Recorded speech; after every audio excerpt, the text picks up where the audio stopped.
নামনি অসমৰ চৰ্চাপৰীৰ জনতাই বৰ্তমান সময়ত বিভ্ৰান্তত ভুগি আছে, দুশ্চিন্তাত ভুগি আছে। কাৰণ বৰ্তমান MLA ভোট আহিছে, কাক দিব? না BJPক দিব, না কংগ্ৰেছক দিব, না AIUDFক দিব, না ৰাইজৰ দলক দিব?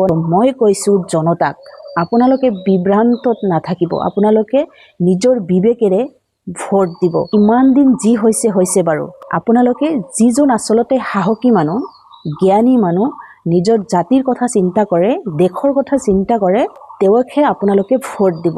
আৰু এটা কথা সদায় মনত ৰাখিব, নিজৰ অধিকাৰ সকলো সময় নিজে ল'বলৈ চেষ্টা কৰিব। কাৰো আশাত নাথাকিব যে MLA এজন বনাইছোঁ, তেওঁৱে সকলোখিনি কৰিব, উন্নয়ন কৰিব, ইটো কৰিব, সিটো। এজন MLA যদি উন্নয়ন নকৰে, তেনেহ'লে জনতা আপোনালোকে কৰিব, ৰাইজ আপোনালোকে কৰিবলৈ চেষ্টা কৰিব।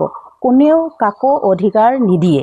নিজৰ অধিকাৰ সকলো সময়ত নিজকে ছিঙি ল'বলৈ চেষ্টা কৰিব লাগিব। ইমান দিন আমাৰ মুছলিম সম্প্ৰদায়ৰ মানুহে নিজৰ অধিকাৰ নিজে ছিঙিবলৈ শিকা নাই।